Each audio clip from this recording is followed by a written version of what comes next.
네, 안녕하십니까. 이포디에스 뉴스 배종인입니다. 7월에는 유독 비가 많이 왔는데요. 독자 여러분들 가정과 회사에 비 피해가 없으셨길 진심으로 바랍니다. 비 온 뒤에 땅이 굳는다는 말이 있죠.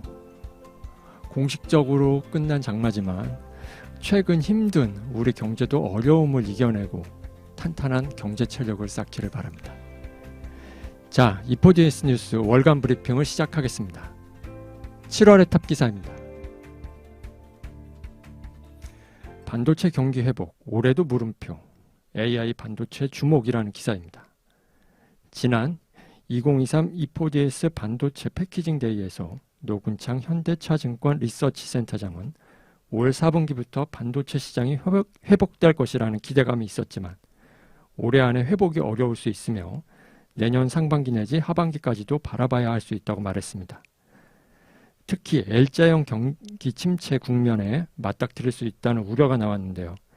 이는 주요 파운드리 업체들의 매출액이 감소하고 있고 중국향 서버 수요 급감과 슈퍼컴퓨터 투자로 인한 서버 교체 주기가 미뤄지고 있기 때문으로 분석됐습니다. 반면에 이런 상황을 반전시킬 수 있는 요인으로 AI 반도체 시장이 꼽혔는데요.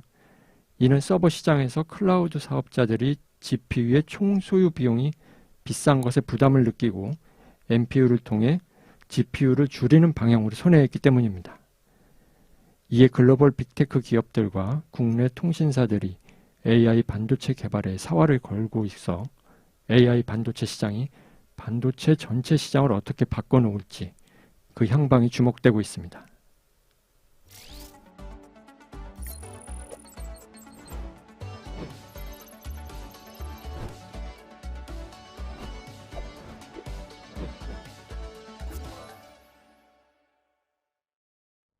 안녕하세요. 혁신포커스 건신혁 기자입니다.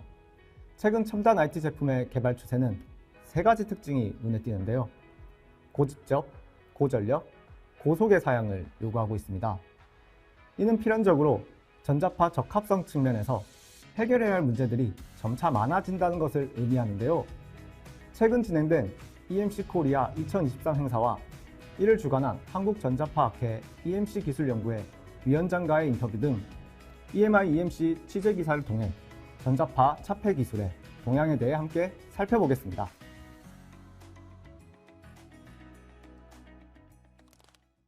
김종훈 위원장은 인터뷰에서 자동차 전장 모듈 분야는 EMI EMC 설계 수요가 급증하고 있는 분야 중 하나라고 언급했습니다. 전장 분야는 제품 종류가 많고 기능 안전을 충족해야 해 EMC 인증이 쉽지 않은데요.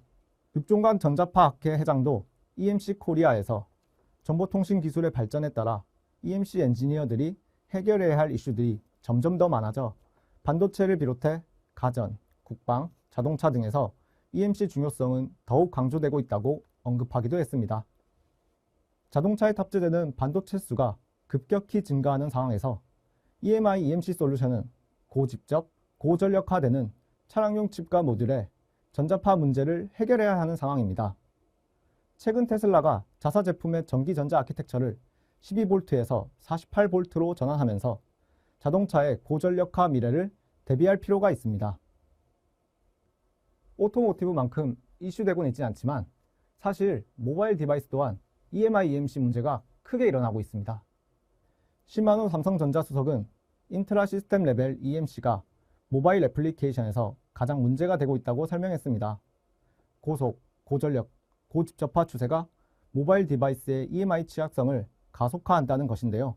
심 수석은 최근 사용하는 RF 밴드가 많아지고 이러한 밴드 수의 증가는 곧 RF 쪽에 들어가는 부품 수의 증가로 이어진다며 디바이스 소형화 추세로 칩 면적은 축소되고 RF 부분은 커지게 되면서 간섭 현상이 더욱더 많이 발생하게 된다고 말했습니다. EMI EMC 문제는 설계단에서부터 해결하는 것과 함께 패키징 기술을 통한 해법이 있습니다.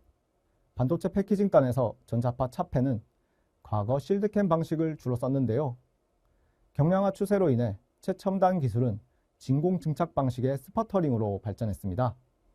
스퍼터링 기술은 현재 ASE와 M코가 시장을 리딩하고 있는 것으로 알려져 있습니다.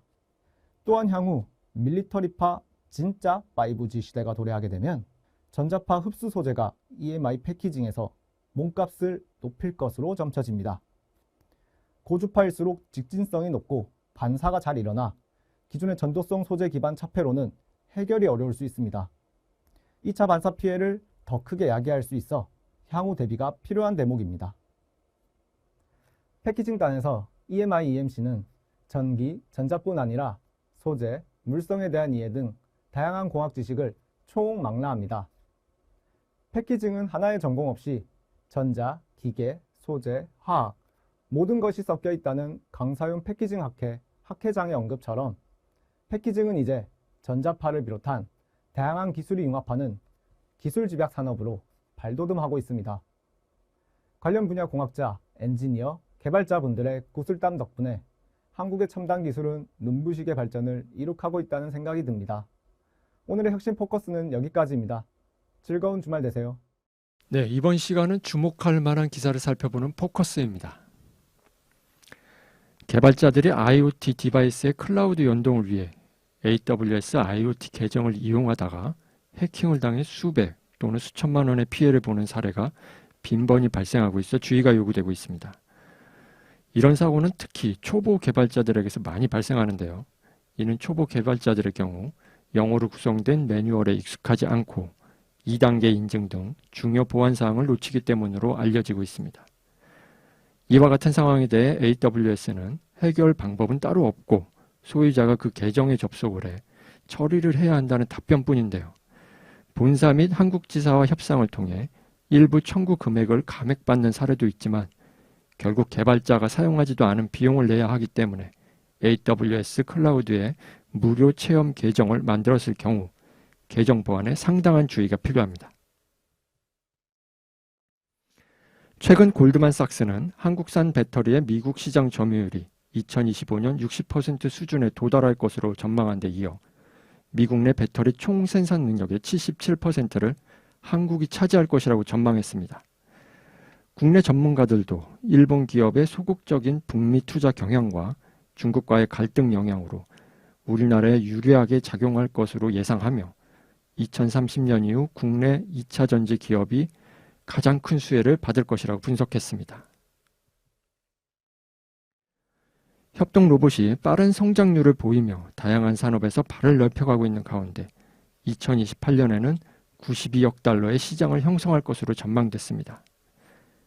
협동 로봇은 2021년 전 세계적으로 약 3만 9천 대 판매를 기록해 2017년 2.8%에서 2021년 7.5% 비중으로 2배 상승했고 2017년부터 2021년까지 연평균 36.8%의 고성장을 시현했습니다. 네, 이번 시간은 7월의 인물입니다. 7월의 인물은 장경희 6G 포럼 집행위원장입니다. 올해 10년째를 맞이한 민관 합동의 5G 포럼은 지난 5월 말 6G 포럼으로 새롭게 출발했습니다. 이는 차세대 네트워크에 대한 민간 협력을 더욱 강화하고 우리나라 주도권을 확보하기 위한 것인데요. 6G 포럼은 그간 이동통신 산업 활성화 지원 성과를 기반으로 향후 5G 이종산업 융합 및 B5G, 6G 글로벌 경쟁력 확보를 목표로 하고 있습니다. 6G 포럼에 대해 장경희 집행위원장의 이야기를 들어보시겠습니다. 5G 포럼은 2013년도에 민관 합동으로 5G 이동통신 기술과 표준을 선도할 목적으로 창립이 됐습니다. 그래서 지난 10년 동안 국제협력, 프로모션, 산업 육성, 그리고 정책 지원 분야에 있어서 여러 가지 활동을 해왔습니다. 그 중에서 국제협력 관련된 주요 활동을 말씀드리면 2015년부터 이런 글로벌 5G 이벤트를 우리가 개최를 하고 있고요. 올해가 10회째인데 한국이 호스트를 할 예정이고요. 한국에서 매년 개최되는 우리가 국제 행사인 모바일 코리아 행사와 같이 조인트로 해서 개최될 예정입니다. 그리고 2020년도부터는 6G를 위한 6G 글로벌 국제 행사를 개최를 하고 있고요. 이외에도 60여 종의 백서를 발간한 바가 있고요. 그 다음에 여러 가지 5G 기술 진흥 및 산업 활성화와 관련된 국책 연구 사업을 수행했고, 민관 포럼이기 때문에 우리의 주관 부처인 과학기술정통부의 여러 가지 정책을 지원을 하고 있습니다. 예를 들자면 5G 전략추진위원회, 5G 플러스 전략위원회, 6G R&D 전략위원회와 같은 여러 가지 위원회 활동과 정책 지원을 지속적으로 우리가 수행하고 있다고 말씀드리겠습니다. 현재 우리 6G 포럼에는 총 8개의 전문위원회가 있습니다. 그 8개 전문위원회는 이동통신 산업 육성을 위한 6G 기술, 서비스, 주파수, 생태계 전략위원회가 있고요. 이종산업과의 융합, 그러니까 버티컬 인더스트리죠. 와의 융합을 위한 차세대 모빌리티 위원회, 스마트 시티, 스마트 제조, 공공융합위원회가 있습니다. 현재는 한 60에서 70% 정도는 5G 융합 분야에 전력을 다하고 있고요. 앞으로는 아무래도 6G 분야의 활동이 점차로 증가할 거라고 생각을 하고 있습니다. 아마도 우리가 23년도 올해부터 시작해서 현재 6G 포럼의 전반적인 비전 및 목표는 5G와 이종산업 융합 강국 진입과 6G 차세대 통신 글로벌 경쟁력 확보에 있다고 말씀을 드릴 수가 있겠고요. 특히나 이종산업 융합 관련돼서는 이종산업이 참여하는 성장형 생태계에 기반을 마련하고 민간 주도 수요자 맞춤형 융합 서비스를 발굴하고자 하고 있고요. 글로벌 6G 협력 강화로서 우리가 국제 표준화를 선도하려고 하고 산하경관 협력 체계를 강화해서 생태계를 조성하려고 노력하고 있습니다. 네, 이번 시간은 김혜지의 인사이트입니다. 김 기자, 과기부가 통신시장 경쟁 촉진 방안을 마련했다고 들었습니다. 국민 통신비 절감을 목표로 하는 통신시장 경쟁 촉진 방안을 내놨습니다. 또한 한 차례 토론회를 거친 후 20일에는 신규 사업자 5G 28GHz 주파수 할당 공고를 최종 발표했습니다. 첫째, 신규 통신 사업자 진입을 지원하여 경쟁 구조를 다변화하고 시장 내 경쟁을 활성화하고자 합니다. 신규 사업자가 차별화된 5G 서비스를 제공할 수 있도록 28GHz 대역과 함께 700MHz 또는 1.8GHz 대역의 앵커 주파수를 할당하는 한편 신규 사업자의 사업 초기 부담이 완화될 수 있도록 할당 대가, 조건 등을 산정하고 할당 대가 납부 방식도 개선할 계획입니다. 네, 우선 정부는 제4이통사 발굴에 적극적인 모습을 보였습니다. 신규 사업자에게 28GHz 대역 전용 주파수와 700MHz 앵커 주파수를 할당키로 했습니다. 앵커 주파수는 11일 토론회를 거쳐 1.8GHz와 700MHz 중 투자 효율을 고려해 700MHz로 채택되었습니다. 신규 사업자는 5년간의 주파수 이용 기간 중 3년간 신규 사업자 전용 대역을 공급받는데요. 한편 이번 공고에서는 망 구축 의무 미행으로 할당 취소 처분을 받은 2통 3사의 참여는 제한됐습니다. 할당 방법은 경매로 하며 전국 기준 최저 경쟁 가격은 기존 2,072억 원에서 742억 원으로 대폭 인하됐으며 망 구축 의무도 1만 5천 개에서 6천 개로 줄어들었습니다. 알뜰폰 사업자를 위한 방안도 나왔는데요. 신규 사업자 외에 알뜰폰 사업자도 기어 통신시장 활성화를 꾀했습니다. 주요 내용으로는 도매 제공 의무 제도를 상설화하고 도매대가 산정 방식을 다양화한 것입니다. 또한 궁극적으로 소비자 단말기 요금제 사업자 선택권이 확대됐습니다. 그동안의 5G 요금제가 유명무실했다는 의견을 반영해 실질적인 요금제 선택이 가능해졌고 이통사는 이용자에게 최적 요금제도 고지하게 되었습니다. 또한 정부는 5G뿐만 아니라 6G를 대비해 인프라 투자를 활성화하고 기술 연구 개발에도 힘쓰겠다고 밝혔습니다. 네, 잘 들었습니다. 그런데 김 기자는 그럼 어떻게 보시나요? 제4 이동통신사가 조속히 나올 것으로 생각하시나요? 네, 개인적인 입장으로는 사실 지난 5G 28GHz 주파수 할당 공고 최종안만 봤을 때는 저는 개인적으로는 아직은 어려운 실정이라고 생각합니다.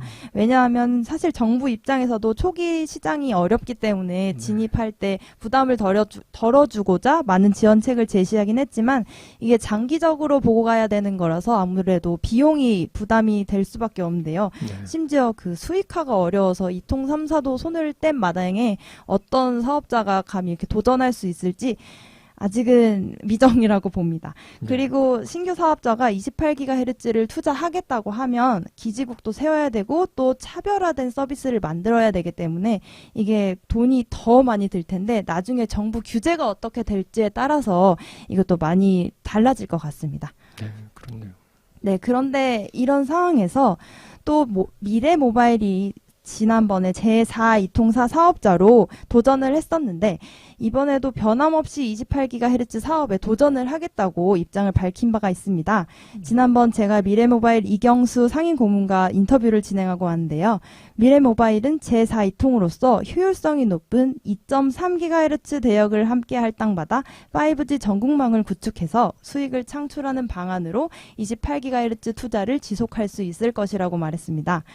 다만 정부는 지난번에 제시했던 중저대역 주파수 공급이 현재는 28GHz에 밀려 뒷전이 된 상황인데요.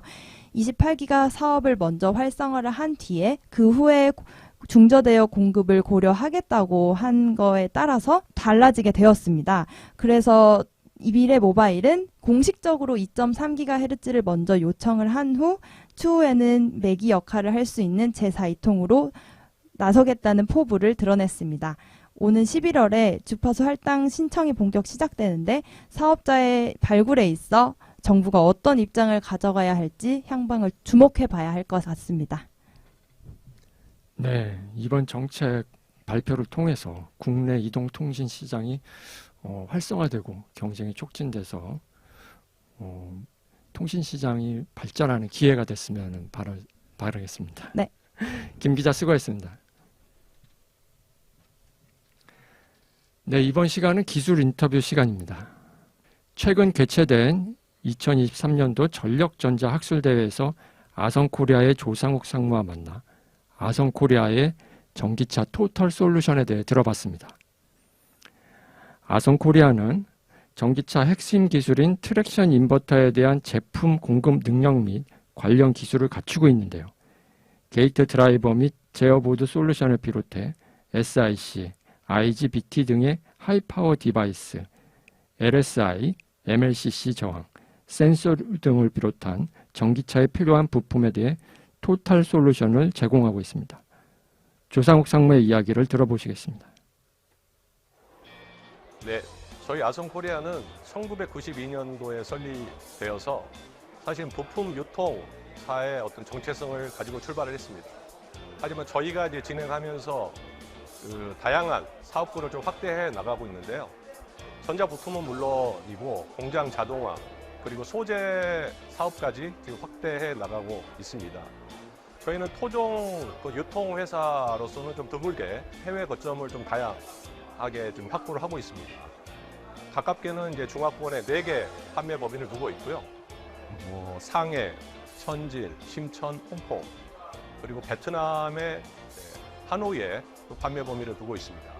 그리고 작년 말에 저희가 인도 법인까지 확대해서 다양하게 세계화에 맞춰서 저희가 거점을 좀 확대해 나가고 있고 아성이 가지고 있는 가장 큰 장점은 결국은 그런 네트워크를 통한 고객입니다.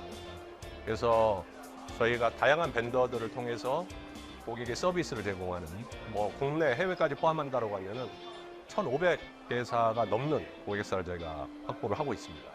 그래서 저희는 단순한 유통회사를 넘어서서 기술 대리점으로서의 위상을 확대하고자 아성은 계속해서 발전해 나가고 있다라고 말씀드릴 수가 있겠습니다. 기본적으로 이 구동 인버터를 구성하는 것은 3가지 블럭이 필요합니다. 제어 블럭, 그리고 게이트 드라이브 블럭, 그리고 마지막 최종적으로 파워 블럭. 이 3가지가 완벽하게 조합을 이루어야지만이 하나의 플랫폼이 형성이 되는데 저희가 가지고 있는 기술에 대한 부분, 그리고 부품에 대한 부분들을 여기에 다 녹일 수 있겠다라는 판단을 했고, 앞서 말씀드렸듯이 저희 파트너사하고의 연계성을 통해서 하나의 어떤 축으로, 그래서 그걸 다 구현할 수 있다라는, 그리고 기술 지원부터 공급 상황까지 그런 종합적인 어떤 솔루션으로 제공할 수 있는 게 가장 큰 또 장점이 아닐까. 그거는 이제 단순하게 부품을 공급하는 걸 넘어서서 기술 지원까지를 포함하고 있기 때문에 저희가 그런 맥락에서 작년에 연구소까지 저희가 설립을 했고요. 그 기술 인력은 10여 명으로 구성되어 있습니다.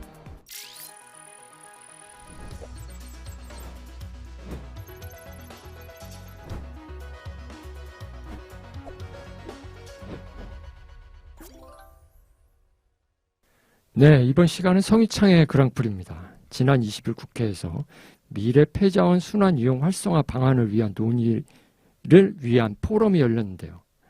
전기차 폐배터리를 친환경성과 경제성을 고려해 순환 이용해야 한다는 정책을 많은 국가들이 이제 적극적으로 반영하고 있다는 전문가의 의견이 제시됐는데요. 이번 기사를 취재한 성유창 기자의 이야기를 들어보겠습니다. 성 기자, 자세한 이야기를 전해주시죠. 네, 조지의 한국환경연구원 실장은 전기차 폐배터리 순환이용 관련 국내외 정책 동향에 대해 발표했는데요. 네. 유럽, 미국 등 많은 국가들이 환경과 경제적인 측면에서 배터리 순환이용 정책을 강화하고 있다고 전했습니다. 네, 현장 영상부터 보시겠습니다.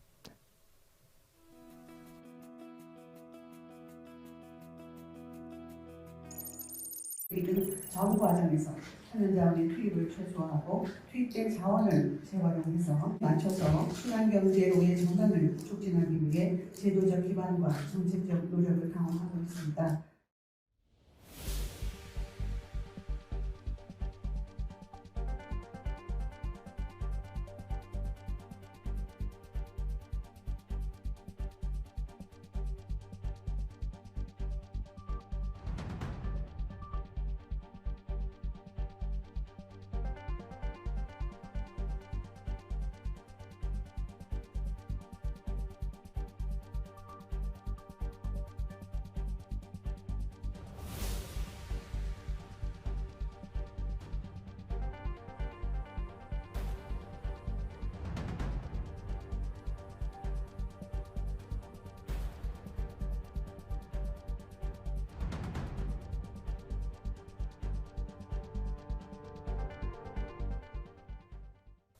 네, 영상 함께 보셨는데요. 네, 영상을 보면 정말 많은 사람들이 참여했다는 걸 볼 수 있었습니다. 네, 그만큼 그 전기차 폐배터리 재활용과 재사용에 대해 관심이 많다는 것을 알 수 있는데요.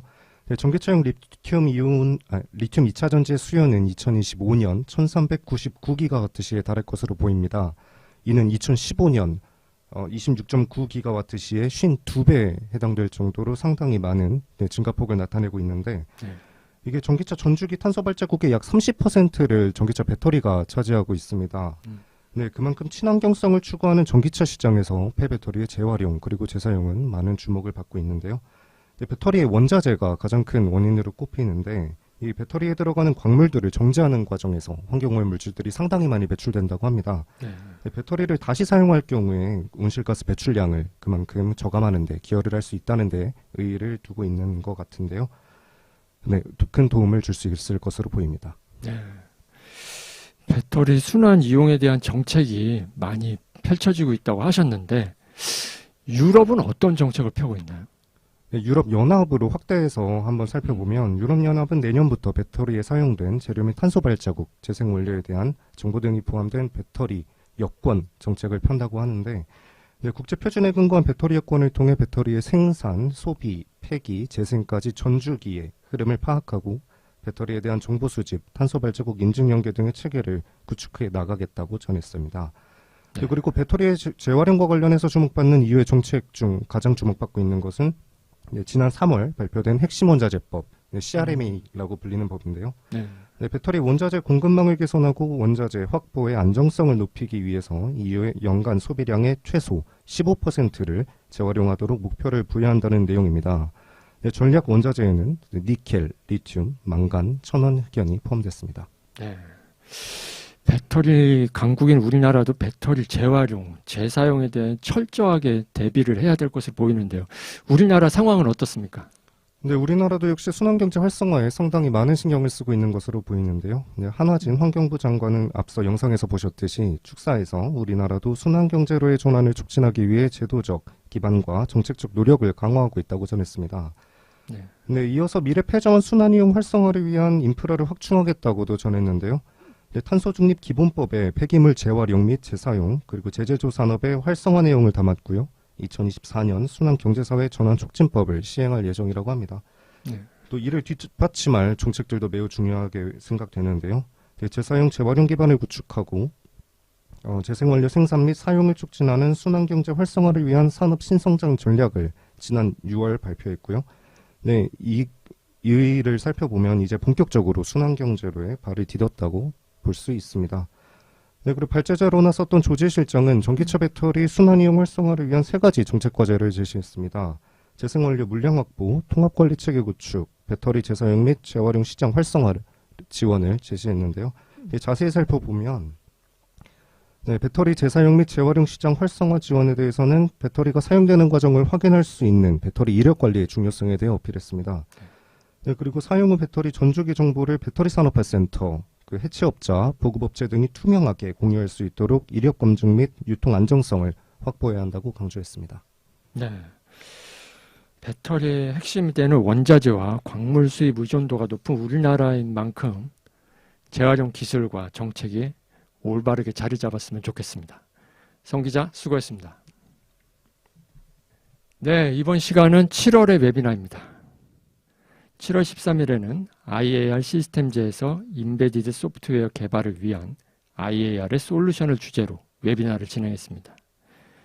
최근 인베디드 시스템 설계는 더욱 복잡해지고 사이즈도 커지기 시작했는데요. 여기에 전기차 및 소프트웨어 정의 자동차로의 패러다임 전환이 시작되며 까다로운 안전인증 조건과 보안 이슈 대비가 필요해졌습니다. 특히 차량에 탑재되는 다기능의 애플리케이션과 소프트웨어 스택으로 인해 최신 자동차에 사용되는 코드의 총량은 200에서 300만 개까지 늘어나며 개발 단계에서 결함을 최소화하고 없애는 것이 비용 측면에서나 인적 자원 효율 등에서 중요해졌습니다. 이번 웨비나를 진행한 이현도 IAR 시스템즈 매니저의 이야기를 들어보시겠습니다. 저희 회사에 좀 특징을 보여주는 여러 숫자들이 좀 있습니다. 네. 몇 가지만 좀 설명을 드리면은 여기 앞에 보시면은 아마 디지털 전자기기들 많이 사용하시고 주변에서 많이 보실 거예요. 지금 앞에서 보시는 것처럼 노트북도 있고 TV도 있고 뭐 리모컨도 있고 방송 장비들도 있고 한데 이런 장비들 중에 사람이 하루에 만지는 30개 이상의 디바이스는 IAR 개발 환경으로 개발된 제품이라고 보시면 좋을 것 같아요. 네, 아주 흥미로운 조사 자료죠. 근데 이렇게 굉장히 많은 그 고객사들이 저희 IAR 툴들을 사용하고 있고요.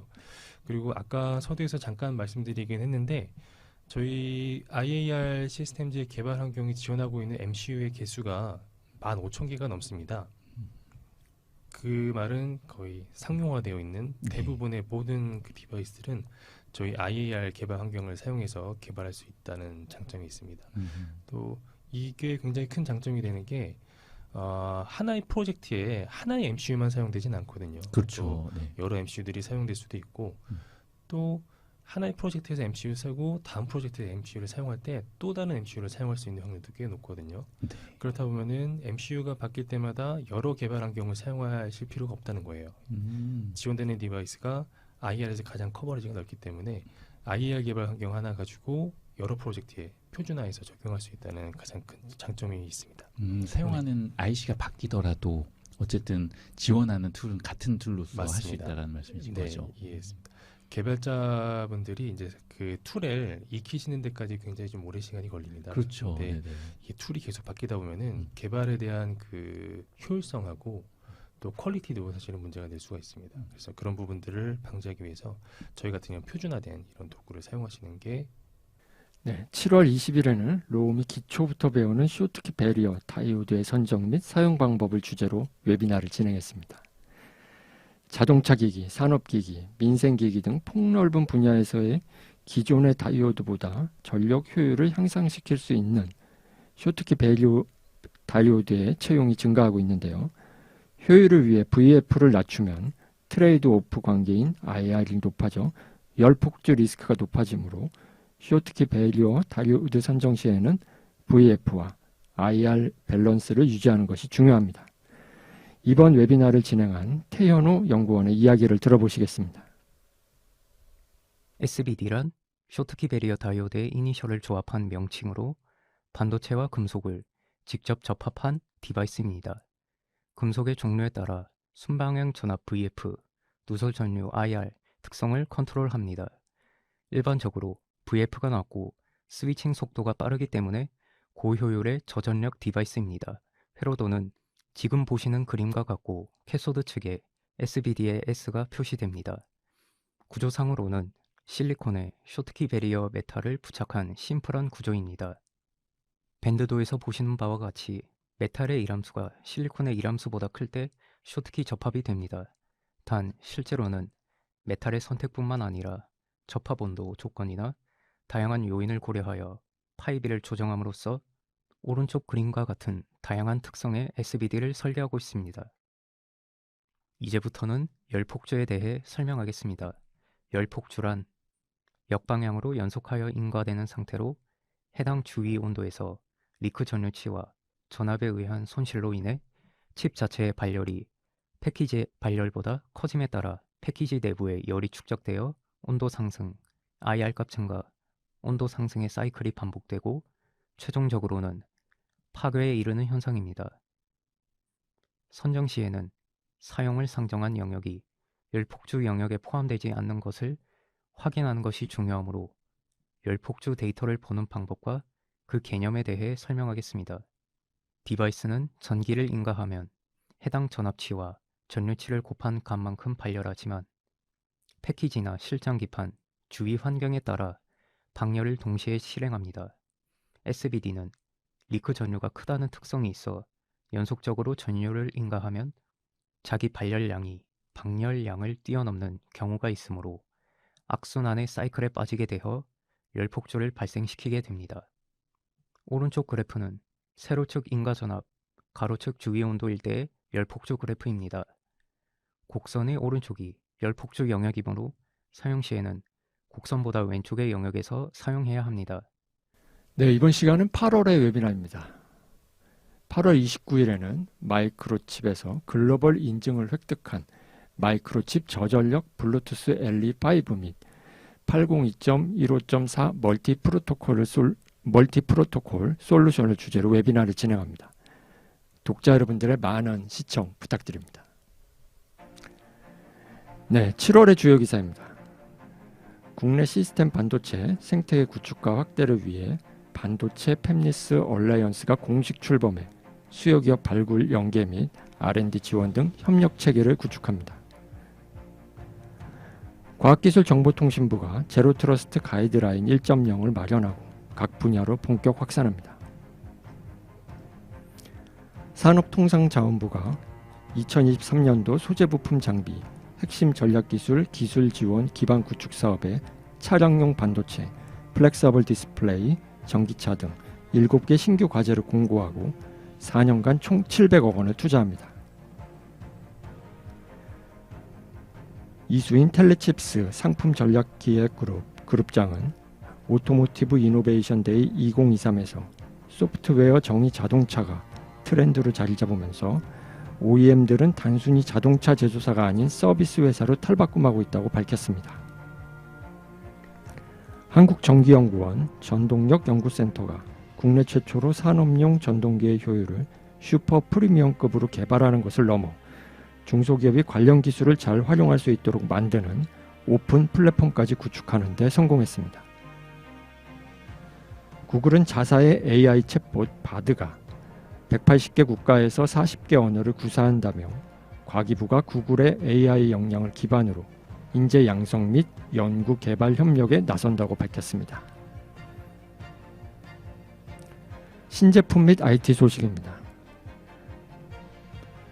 ST는 겐 트랜지스터를 지원하는 ST 최초의 갈바닉 절연 게이트 드라이버인 ST-GAP2GS를 출시했습니다. 에티포스가 5G B2X 플랫폼 시리우스를 처음으로 출하했습니다. 마우저가 마이크로칩의 ECC204 보안 인증 IC 제품을 공급합니다. 누보톤이 저전력 마이크로 컨트롤러 MUG51 8비트 MCU를 시장에 출시했습니다.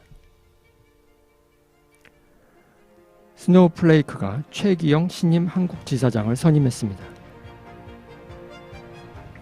어플라이드 머티리얼즈가 하이브리드 본딩 및 실리콘 관통 전극 공법을 사용해 칩넷을 최신 2.5D 및 3D 패키지에 통합하는 신기술을 출시했습니다. 네, 이제 7월에 E4DS 월간 브리핑을 마치겠습니다. 8월에는 더욱 알찬 소식으로 독자 여러분들을 찾아뵙겠습니다. 더운 여름에 건강하시기 바랍니다. 감사합니다.